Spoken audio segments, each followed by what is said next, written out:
Yeah, Well, welcome to the podcast. I appreciate you coming on. The city of New York, Boricua from the Bronx. I tried to watch a video you did, but I think it was over my head. It was the one on YouTube on metabolic considerations and mood disorders. Oh yeah, that was for a medical conference. Yeah, That definitely was not for someone like me.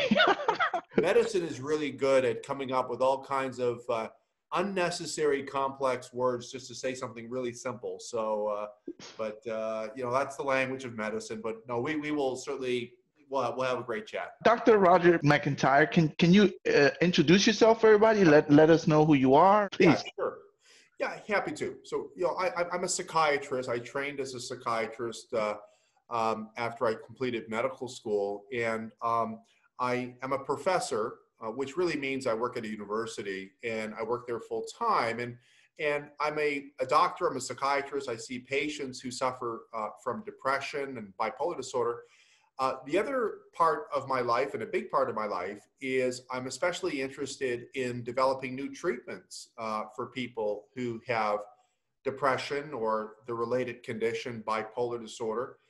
That's my professional titles. Who I am when I get up in the morning and I'm having a cup of coffee, and who I am really, I'm an advocate of people, a supporter of people who are affected by mental illness and their families. And I have been given an incredible life by people who have mental illness. It gives me tremendous privilege, and I try to use that privilege and that opportunity to try and really make things better and try to change the game in psychiatry so people can have better treatments that work faster, get their lives back, and also reduce suicide. So it's been frankly, it's been a surreal life, and I guess it's called a career, but for me, it just feels like a passion. If you love what you do, and it sounds like you do, then it isn't a job. It's not a career. Yeah. It's like you said, a passion, and it's going to make you healthy physically and mentally. It's one of the realities. I mean, look, this has been a terrible time. COVID-19, people are in a lot of stress right now. And secondly, is that a lot of people don't know where to get help and cannot get help. And particularly men, we don't want to get help. Absolutely. Absolutely. Our guys don't like to talk about their feelings, and they think it's not as cool or not as not as masculine maybe, or something. That's exactly what it is. We perceive it as weakness. Yeah. And that's changing. I feel like it's changing lately. More men are becoming more open about these things. Even the younger generation talks a little more, but it's still in certain circles and it is very much viewed as weakness. I remember thinking to myself, don't be soft, get it together. So it's hard for men to for me to come and tell you, hey, I used to want to hurt myself, like there's a stigma, right? There's a stigma to mental health overall. Yeah. Period. Overall, it exists, and then there's obviously the tough guy thing for men. That's right. That's exactly right. And I think that's all true. I agree with you. I think men they want to be cool, they want to be tough, they want to be masculine, and maybe this is not. A lot of men don't think talking about their feelings is in keeping with that. I think the other part too is I just think, when it comes to just language and vocabulary, I don't think that men maybe have the words down, even describe their feelings as well. And there's some scientific literature to support that. And why it's concerning? Well, it's concerning for, many reasons, but just one reason out of many. Over the last 2 decades or so in the United States, the suicide rate's been steadily going up. And America is kind of it's a unique country in so many great ways, and so many incredible ways. One of the ways it's unique in not so great ways is that it's one of the few countries in the world where the suicide rate's going up the last 10, 20 years. And when you look at some of the details of the statistics, it's a lot of men. Now, it's women too, but it's a lot of men, especially middle-aged men who've lost their jobs. And then get involved in alcohol and opioids. Not everyone has, this is not for everybody, and there's not a sort of a one-size-all-fits explanation to this, but this is kind of a common story. And I think a lot of men, especially middle-aged men and older men, have a real difficult time talking about their emotional state, their feeling state. So I agree with you. Well, it becomes, if you lose your job, you can't provide. And if you Yeah, have children and you have a home and you have a family, you feel all those feelings of inadequacy, being unable to fulfill your that's right. manly job and all that That's stuff. right. I could see how that happens. Plus, we're not really allowed to say, "Oh, this is a cute puppy," and express ourselves. You have all these men who've been suppressing their emotions their whole life. Of course, they're gonna snap. A lot of people, a lot of my friends, have expressed that they've been feeling depressed, that they've been feeling, sad. They're tired and exhausted. A lot of people, and some who are generally very cheerful and very happy and stuff, have been kind of getting weighed down. A couple days ago, I did yoga with my wife. I was doing a stretching movement, and I Uh-huh. just burst into tears. I was just doing like a stretch, and then I just started sobbing, and I like, where did this come from? Interesting. So Well, it's an interesting time we're in right now. Of course, COVID-19, and I for many months now I've been reflecting on COVID-19, and as we all have, and I often refer to COVID-19 and as what I call the triple threat. And what I mean by that is that yes, we have a public health crisis with this virus, but mm, in addition to that, there's two other threats. First, we have an economic and employment problem going on right now. People are really struggling. And then thirdly, we got a mental health crisis going on. And along with these three different enemies, the virus, the economic uncertainty, and the mental health crisis, there's something else that's happening, and it's uncertainty. There's a lot of uncertainty out there. We don't even know, what's going to happen to the economy. We don't know what's going to happen in the election next week. right. We don't even know if there's going to be Halloween this weekend. I mean, people don't know what's going on. You know what I mean? There's so much uncertainty. I mean, do we not even agree on one thing? Are we having Halloween or not? People don't even know if it's even happening. So there's so much uncertainty. It's obviously a very superficial example, but it's a powerful statement. We don't even know if Halloween's happening. Um, Right. so um, If we can't even agree on Halloween, how are we going to agree on deeper, or exactly. even know about much greater issues? Yeah, for sure. Absolutely. People don't even, and there's so much uncertainty. And look, if life was perfect right now, we had no COVID, we had no economic problems, and all we had was uncertainty in our lives, that's bad. Uncertainty is bad. Right. And Right. so uncertainty is like adding a little gasoline to the fire of COVID-19, this economic crisis, and this mental health crisis. It's adding gasoline to that fire. And just like a California wildfire, it's just like the wind blowing up that fire. And I think this is a terrible piece to it. It doesn't help that we got so much political uncertainty going on as well. And of course, we'll see what happens next week, pretty soon in terms of the election. But anyways, but I think that it's a terrible time for people, and some people in our society are definitely doing worse than others. There's no doubt about it. What can be done as a society or individuals to help? Yeah, I can. Yeah, look, that I think is the $1,000,000 question. And here's my take on it: listen and redirect. Listen and redirect. What do I mean by that? Well, if you have family members or friends who are suffering, yeah, absolutely listen. Be supportive to people, loved ones, and people you care about, of course. If in fact, though, that their distress is getting so severe and they are really not doing well, can't really function too well, and even thinking about suicide, I'd redirect them to a local medical facility, a hospital, a clinic, get them some medical attention, because these things can be treated, and treat it with good treatments, talk therapy, counseling. Sometimes people need medication if they have depression or something like that. But we have to redirect, and the medical establishment is certainly able to help people. But your point's really so important, because what can we do? Well, I think there's lots of things we can do. COVID-19 is a total disaster. Let's just call it what it is. It's a total disaster. But it doesn't mean we have to end up, in a bad, dark place. There's things that we can do to protect ourselves. And a lot of it is, well, first of all, it's very cost effective, and it's pretty simple, and it works. So things like structuring your day, like when we before COVID, you know, our days were structured because kids go to school and people go to work and drive and sit in the traffic and they get their coffee and so on and so on. Now people are working from home and their life's so unstructured. You got to have structure. There's something about having structure that just settles the brain, settles the mind, okay? Then you got to get your sleep. This is basic. Thirdly, portion control. Now, when I talked about portion control, I used to just mean don't eat too much food, don't drink too much alcohol, right? Now, I'm also saying don't consume too much social media. Why? Because we all know the problem of air pollution. We know the problem of noise pollution. We got social media pollution. And social media pollution is when you have toxic, poisonous stuff on social media that people are consuming at a very high amount, like 3, 4, 5, 6 hours a day. We did a study showing that people spending lots of time on social media are more stressed out, more anxious, can't sleep, really down on themselves. That doesn't mean social media is a bad thing any more than fast food. Yeah, have a burger once in a while. Okay, but don't have burgers all the time, okay?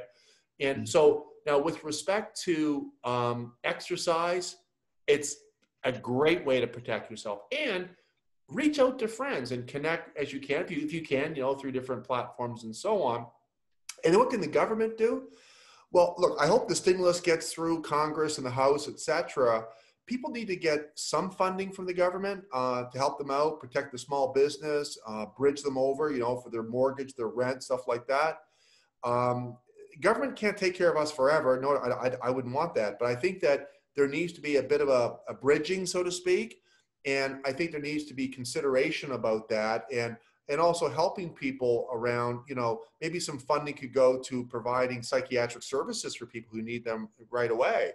And that's been shown, like in the history books, going back like over 10 years ago or so, when we had the Great Recession, it was shown that when government did those types of things, provided psychiatric first aid for people and provided some income support for a period of time and, you know, small business support, that helped a lot in terms of reducing suicide. So that's a playbook that's been sort of done before. We can just take some lessons from that playbook. And then secondly, I think there's lots that we can do to, you know, improve our resiliency, you know, and our, you know, make us be able to roll with the punches more during this assault called COVID-19. Yeah. You mentioned exercise. I've put on about 35 pounds during this thing. You and many others. Science around this actually has been really interesting. The more that we are inactive, the more we sit on the couch, okay? And just literally sit on the couch. What happens is your brain, just imagine your brain is like a motherboard on your PC, right? And it truly is. It's like a motherboard, okay, on the PC, on the computer. And what happens is when we're sitting on the couch doing nothing, we're just sitting there, the brain circuits begin to activate a little differently. In other words, those brain circuits that start to active when we're doing nothing, those brain circuits that are responsible for us just thinking about ourselves and sort of like not liking where we're at, we get kind of like down on ourselves. A lot of times when people wake up first thing in the morning, they notice that their mind's thinking about things, often not very nice things about themselves. And then they start craving food and eating too much. And then when you do something, whether like go for a jog, do some push-ups, sit-ups, lift some weights, or let's say you read a book or talk to some friends, that whole other circuit activates, which is a healthy circuit, which turns off the bad circuit. So the bad circuit in your brain is activated when you're doing nothing. And when you do something, I don't just mean physically, but do something like mentally, it actually turns off the bad circuit. And therefore, people will often say that when they work out or something, they don't want to eat junk food. In fact, a disgusting idea of eating like a burger after you're working out hard in the gym. And people often say, how come I don't crave that crap when I'm actually working out hard? Well, because your brain's turning all that off. That's why I tell people, stay active, not just because I'm like trying to become a fitness guru. It's because it turns off that bad circuit. And that bad circuit that makes you not like yourself and feel bad about yourself. And people just say, oh, I don't feel good about myself. The heck with it. I'm just going to eat everything. As you said, scorched earth. I'm just going to eat like a ton of cookies and so on. And what you can do is distract yourself by becoming active, and it turns off the bad circuit. Wow. And this is a actual physical thing that happens in a, Absolutely. Absolutely. We see it in the MRI scan in the brain. And wow. it's really kind of interesting because it's kind of interesting because I used to always think as a scientist that if we're just doing nothing, that our brain is just chill. Actually, it's not the case. When it's a bit like, okay, let's say you're I, using, I I thought your analogy with the motherboard was just gonna go towards its idle. So like a computer, the circuit spike, yeah, and I thought you were gonna say it's idle, but you went a completely different area with that, which yeah, I find really surprising. Like I had yeah, no. absolutely. Because what's interesting is that I thought the same thing too. If we're just chilling on the couch, right? I thought that the brain was idle, but actually it's the other way around. This is kind of a little bit the opposite of what you would expect. When you're just sitting on the couch doing nothing, it's almost as though that the idle of your car turned way up. So it's revved right up. And that's what's happening. It's kind of the opposite of what you would experience. And when you start doing something, reading a book, maybe talking to some friends, go for a run, lift some weights, it turns the idle down. And it's also kind of the opposite way, it's the opposite way around. And so that's why people have those negative thoughts when they're just kind of like, they don't like themselves, get pretty anxious, down on themselves, when they're just kind of like in a zone, in that zone, right? And then when you start doing something, it turns it off. And we've got all kinds of medical language for these circuits and so on, but it's actually what we see in the MRI scanner looking at people's brain. That is fascinating. Being depressed or being in that bad state completely changes your outlook on everything to the point where you don't even believe you could have said something. Oh, You know? absolutely. Absolutely. No, it's just human nature. And I think that, going back to what we said earlier, I think that during COVID-19, the fact that people's lives have been turned upside down and they're not involved in their usual day-to-day activities, they default to this kind of, hanging around, and that hanging around, lying on the couch, watching Netflix or whatever they're doing, that leads to a change in how the brain circuit, the motherboard's working, and it's changing our entire way that we're thinking about the world. And so it's really important to keep active mentally and physically, but also it's important to be aware of pollution, not just air pollution and noise pollution, but also social media pollution. And I think that can also make life worse for a lot of people. Yeah, the social media is definitely I've gotten better at not responding. I used to get Yep. pulled into a lot of arguments, and particularly political stuff, just people disagreeing, and it's almost like I'd see one pro-Trump post, then the same article with a negative spin to it. So it was Yeah. like the same exact article with two different completely viewpoints, and I feel like my head is being like, it's crazy. Now, in the email that I received from your colleague, they mentioned how winter's coming. That sounds like Game of Thrones. Winter's coming, Yeah. and how you believe that this will make things worse. It's a great question. And, for people in the Southern hemisphere, the Southern climates where it's warm, and, in South Beach, Miami, it's a bit of a Mm. different situation than in the North, Michigan, Chicago, and so on, out to Minnesota, northern climates, New England, keep going. Northern climates are, because the days are shorter, of course, it's colder, darker. The reality is there is a higher risk for having so-called seasonal depression, which typically is, the same thing as getting more depressed in the fall and the winter. That's certainly been well described, and that's happening about now. And I think we need to recognize that. But you're right. You kind of preempted, because in the sense that the way we manage this, the principles are still the same in terms of structuring your day, getting your sleep, portion control, avoid pollution, and I think that what's different, obviously, if there's snow outside and it's dark and icy and so on, yes, the gyms are closed. It's hard to get there. It just means one has to be increasingly creative around the house, push-ups, sit-ups, things of that nature, but you've got to remain active. And I think we also need to press this point strongly that I'm not trying to make the case that from a physical activity perspective, people train to be Olympians. I'm not saying that. You don't need to go to the Olympics. You don't need to be that. Just getting your some activity going, because A, it's good for your heart, good for your soul, but also that goes back to what we talked about. When you're active, even modestly active, like just doing some, stretches and so on, it allows that circuit of your brain that in the motherboard that's kind of making you feel bad about yourself, it turns that one off. And it kind of turns on other parts of your brain, other circuits that don't so much make you feel good. They can, but they are helping you do your other task. And it's almost like that part of your brain circuit that's active when you're just sitting around. It's like having a radio on. It's just like a bad song.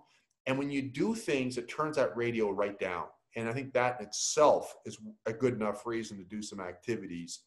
And so everything's the same, but I think you're right. And it goes back to what we talked about very early in our conversation about support and redirect, listen to friends and so on, but redirect them to medical help if they need it. I mean, there's help out there, and we're concerned that people are hesitant going to the clinician, going to the care provider, because they fear they might get COVID while they're there. That's not likely going to happen. These centers are taking precautions and so on. And medical centers across America are saying we're seeing a downturn in people coming to our clinics. People are, for a bunch of reasons. And so I think people need to be aware of that. You have a site called AltMed, right? That you run. Is there what approach is there with that? And is there anything that does food factor into this? Are there supplements that we can take? Things that we can do, aside from the physical to kind of improve? This is an area where the medical and the scientific community is really actively researching. And there's different ways to think about diet. Let's just walk through this. So one way to think about diet is to add something to your diet. In other words, add more omega-3, or to add more multivitamins, or as you said, add something like CBD. That's one way to think about it. Another way to think about it is to take things away from your diet. So in other words, take away the carbs, right? And just sort of focus on more protein and fat. And kind of more of these kind of ketogenic type diets. And another way to take away your diet is the abstinence diets, where you're sort of, you're only eating once a day or once every 2 days or that kind of thing. And there's different versions of this. And then a third way to think about this is sort of a combination where you're either adding or taking away, and you're intermittently fasting and things like that. So there's different ways you can manipulate diet. What I would say is that for now, the best advice, I think the best advice based on the best available science would be to eat a balanced, healthy diet for now. We don't have good science that's just knock your socks off science that says, oh, use this vitamin or that vitamin or this, or use that, or take that away, or don't do this. There's some really interesting stuff going on right now. But for now, what we say to people is, to the extent possible, eat a balanced diet. Now, that assumes you can pay for it. And everyone knows when you go to the grocery store to eat, to get fruits and vegetables and so on, it's a lot more expensive than buying, let's say some tacos and some burgers, okay? And we all know that. And pizzas are much cheaper. So I'm aware of that, but just put that aside for a moment. There is some interesting ideas, especially during COVID, about vitamin D. And people have maybe been hearing that maybe vitamin D could protect you a little bit. Other types of things like some of the antioxidants that are out there, stuff like that. I would say that is interesting. I don't think at this point, at least from my perspective, we can make a strong statement, let's all do that. But there's some interesting leads there. I think the way to really up our game, to increase our game when it comes to diet, is to just try to reduce some of the garbage that we eat a lot of, like the sugars, you don't necessarily need to have a keto diet, but we consume way too much, soda. Keep it within moderation. Carbs, keep it within moderation. Processed food, keep it within moderation. And I think if we can just do that, that I think would be upping our game compared to what it is right now. And then I think we'll find out in the next 3 to 5 years whether these, intermittent fastings, ketogenics, all these augmentations like with, omegas and NAC and acetylcysteine, all these things people are looking at. It's all pretty cool. But for now, I think people should just try and go for a balanced, healthy diet. Actually fast. I do a 8 hour fasting window. I was doing more for the I was doing that more for the weight benefits of it, but doesn't really work when you're fasting with Haagen-Dazs. No, Yeah. that's right. That's exactly right. It frees up time. You kind of free up time to do what you have to do, and because you don't have to work. Because I used to eat every 3 hours. So I was one of those people that ate every 3 hours throughout the day, again, for bodybuilding benefits and stuff. Right. And I felt like I was always eating.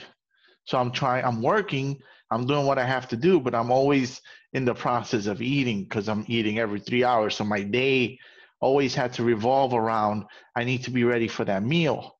Right. Otherwise, I'll get a headache or I'll start to shake, and, changing it to this 1 to 9 time frame has freed up a lot of my time in terms of just, but I don't know if it's, they're supposed to have anti-aging benefits. I don't know that I've really experienced any of those. But I feel okay overall. So, I mean, this is an interesting part because, there is some really cool science behind the intermittent fasting diets, improving your cholesterol, your sugar, your inflammation. It's pretty cool. And to your point, there is some suggestions that could reduce the aging process, at least in animals. One of the interesting facts about this conversation is that, and I often put this up as a pop quiz. So the pop quiz is, what's the most proven way to slow the aging process, at least in animals? I think we're still not sure yet with humans, but in lower animals like, mice and rats, it turns out to food restriction, intermittent fasting. And there's something about, because when we eat, what happens is it causes some inflammation, and inflammation leads to what we call aging. It ages you. So inflammation leads to aging. And by changing, trying to avoid the sugars, which can be quite inflammatory, and trying to be more intermittent when you eat, it decreases the inflammation, which may also decrease the aging. So that's kind of the thinking around it. Sometimes I feel kind of like I struggle with, I'm complaining about weight during COVID when people are losing their lives.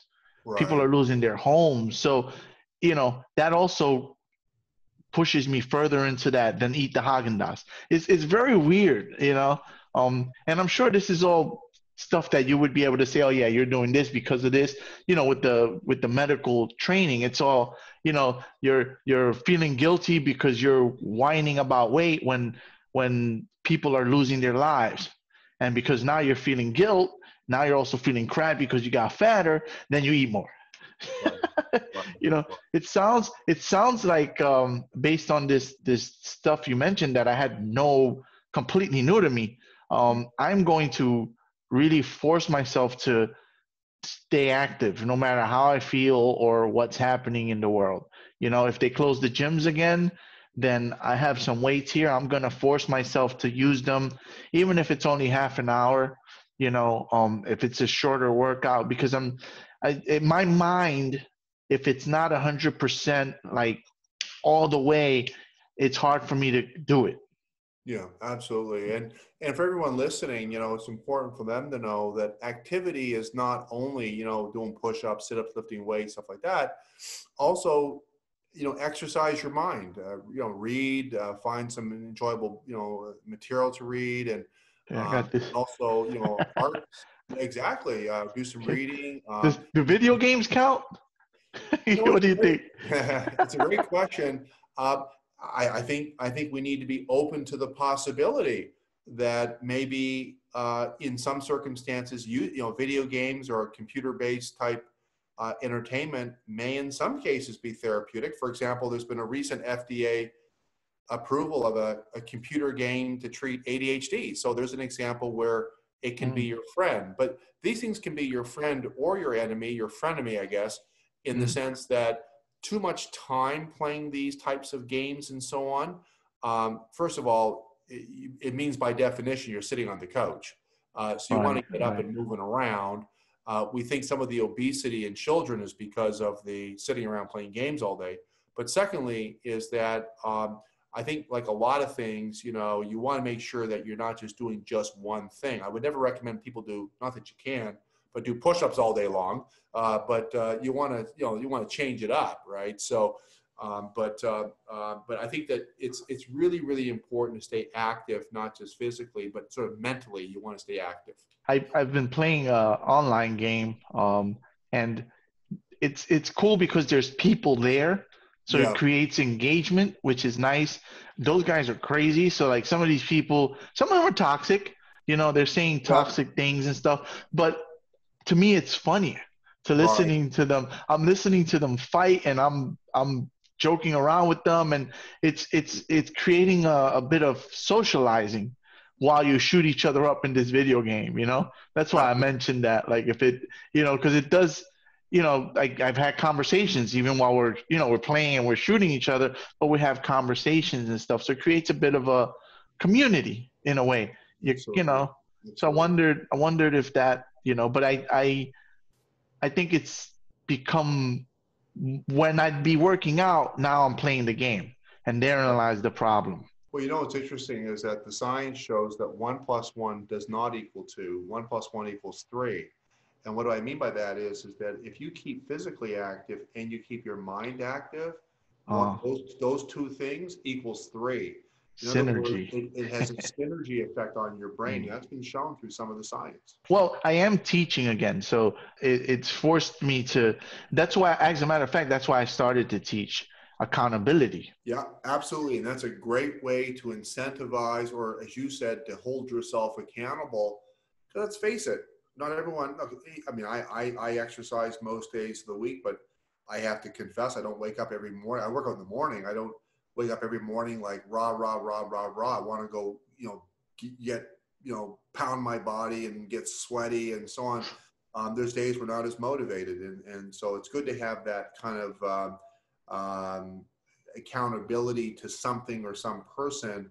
It's a great safety valve, especially those days, which are going to happen where you don't quite got the same kind of gas in the tank to want to get out there and do it, Is there anything that you have that you would like to share in terms of how people can contact you or how they can research more? Yeah, I think, look, I'll leave people with a website they can go to. It's www.DBSA